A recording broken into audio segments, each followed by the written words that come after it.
سالیانی دور نزدیکای سوق، رستم رسید به یه شهر بزرگ. کجا نام آن شهر بیداد بود، کجا نام آن شهر بیداد بود. همه خوردنی ها ز مردم بودی. یعنی چی؟ یعنی مردمو میخوردندی. بله، حتی میخوردن بچه ها رو. همه خوردنی ها ز مردم بودی. پری چهره ای هر زمان گم بودی. ایرانی ها تا فهمیدن یهو خیلی ترسیدن.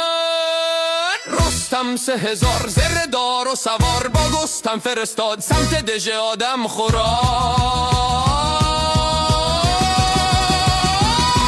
پادشاه شهر کافور بود، قیافش خیلی ناجور بود. آخ آخ کافور بود. کافور وقتی که گستم دید با تمام توان فریاد کشید.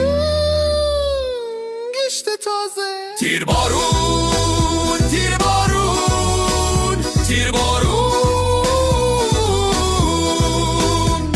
بزنید بزنید تک تکشونو بزنید بخوریم یک ککشونو. وای بیژن بیژن برو پیش رستم بگو با 200 سوار بیاد کمک این جوان است. پتیکو پتیکو پتیکو پتیکو. آهای ای سگ بد و نر، کنون رزم و بزم تو آرم به سر.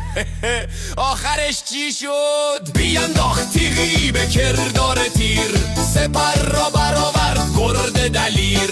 عمودی بزد بر سرش پور زال، ابر هم شکستش سر و ترگویال. این است سزای آدم خاران.